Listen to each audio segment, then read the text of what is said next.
அடுத்ததாக ப்ரொவைடென்ட் ஃபண்டு, கடன், வீட்டு அட்வான்ஸ் போன்றவற்றிற்கு ஜக்காத் கொடுக்க வேண்டுமா என்பதை பற்றி கூறுவதற்கு அனஸ் அவர்கள் வருகின்றார்கள். அஸ்ஸலாமு அலைக்கும் வரஹ்மத்துல்லாஹி வபரகாத்துஹு. அல்ஹம்துலில்லாஹ். அல்லாஹு தஆலா நம்மளை இந்த ஜக்காத்துடைய சட்டத்திட்டங்களை கற்றுக்கொள்ளக்கூடிய ஒரு நல்லதோர் மஜ்லிஸில் நம்மளை அமர வைத்துள்ளான். அல்ஹம்துலில்லாஹ். ஆக ப்ரொவிடென்ட் ஃபண்டு, கடன், இந்த அட்வான்ஸ், இந்த மாதிரி இதுக்கெலாம் நம்ம ஜக்காத்து கொடுக்கலாமா, அது ஜக்காத்துடைய நிசாவை அடைஞ்சதுக்கப்புறமும் அது நம்ம ஜக்காத்து கொடுக்கலாமா அப்படின்னு கேட்குறப்ப, இந்த ப்ரொவிடென்ட் ஃபண்டு அப்படின்றது ஒரு இடத்துல நம்ம பணத்தை சேமித்து வைக்கிற மாதிரி, அதன் மேல் நம்மள்கிட்ட முழுமையான அந்த உரிமை என்பது நம்மள்கிட்ட இல்லை, முழுமையான மில்கியத் இல்லை. அப்போ அது எந்த நேரத்தில் நம்மள்கிட்ட வருதோ, எப்போ அது நம்ம கைக்கு வருதோ அப்போ தான் நம்மள்கிட்ட அந்த முழுமையான அந்த மில்கியத் வரும். அப்போ நம்மள்கிட்ட வந்ததுக்கப்புறம் நம்ம ஜக்காத்து கொடுத்துக்கலாம். அடுத்தபடியாக கடன். இந்த கடன் ஒருத்தர் கடனாளியாக இருக்கார், அவருக்கு பணமும் இருக்குது கடனும் இருக்குது. இப்போ ஹனஃபி இமாம் என்ன சொல்கிறாங்க பார்க்குறப்ப, அவர் அந்த செல்வத்தை வச்சு கடன் அடைச்சிட்டாரு, அதுக்கப்புறம் அவருக்கு செல்வம் இருக்குது அப்படின்னா, அந்த செல்வம் ஜக்காத் கொடுக்குற அளவுக்கு இருக்குது அப்படின்னா அவர் அதுக்கு ஜக்காத்து கொடுக்கட்டும் அப்படின்னு சொல்கிறாங்க. யார்? ஹனஃபி இமாம் சொல்கிறாங்க.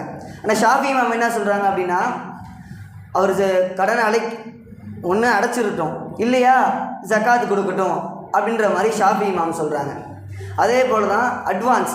இந்த அட்வான்ஸ் நம்மள்கிட்ட முழுமையாக நம்ம கையில் வந்துடும், திருப்பி நம்ம கையில் வந்துடும் அப்படின்னு கன்ஃபார்மாக தெரியுது அப்படின்னா அதுக்கு நம்ம ஜக்காத்து கொடுக்கலாம் அப்படின்ற மாதிரி இமாம்கள் நம்மகிட்ட கூறி வைக்கிறாங்க.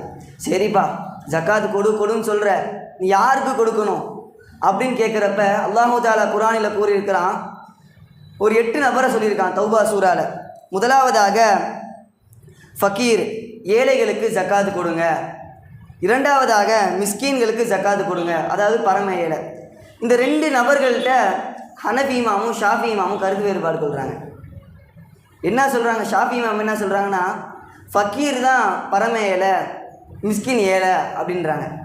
எதனை கொண்டு ஆதாரம் பிடிக்கிறாங்க அப்படின்னு பார்க்குறப்ப அல்லாஹு தஆலா குர்ஆனில் கூறியிருக்கிறான், அம்ம சஃபீனத்த ஃபகானத் லி மசாக்கீன், அதாவது அக்கப்பல் கடலிலே வேலை செய்து கொண்டிருக்கிற ஏழை அப்படின்றாங்க. இப்போ பொதுவாக கப்பல் இருக்குது அப்படின்னா அவன் பரம ஏழையாக இருக்க மாட்டான், ஏழையாக தான் இருப்பான். அப்படின்ற அடிப்படையில் ஃபக்கீர் பரம ஏழை, மிஸ்கின் ஏழை என்பதாக ஷாஃபி இமாம் சொல்கிறாங்க.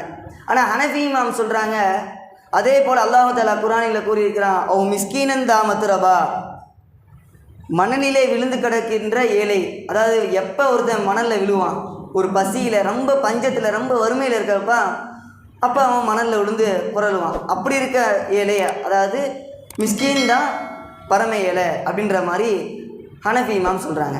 ஆக மொத்தத்தில் ஏழைக்கு கொடுக்கலாம், பரம ஏழைக்கு கொடுக்கலாம். மூன்றாவதாக ஆமிலூன அலைஹா, அதாவது நம்மளுடைய நாட்டில் அந்த மாதிரி ஆட்கள் இல்லை. இந்த இஸ்லாமிய ஆட்சிக்கு கீழே இருக்கக்கூடிய இஸ்லாமிய அரசாங்கம் ஒரு நபரை போட்டிருப்பாங்க, ஜக்காத்தை வசூலிக்கக்கூடியவர் அப்படின்ற மாதிரி. இப்போ அந்த ஜக்காத்தை வசூலிக்க வரார்ல, அவருக்கு நம்ம ஜக்காத்து கொடுக்கலாம். நான்காவதாக முஅல்லஃபத்துல் குலூப், அதாவது புதிதாக இஸ்லாத்தை ஏற்றவர். ஒரு மனுஷன் புதுசாக இஸ்லாத்துக்கு வராரு, அப்போ அவர் அந்த மதத்திலேருந்து வரப்போ பொருளாதாரம் அடி வாங்கி வந்திருக்கலாம். அப்படி இருக்கப்போ அந்த பொருளாதாரத்தை ஈட்டுறதுக்காண்டி அவருக்கு நம்ம ஜக்காத்து கொடுக்கலாம்.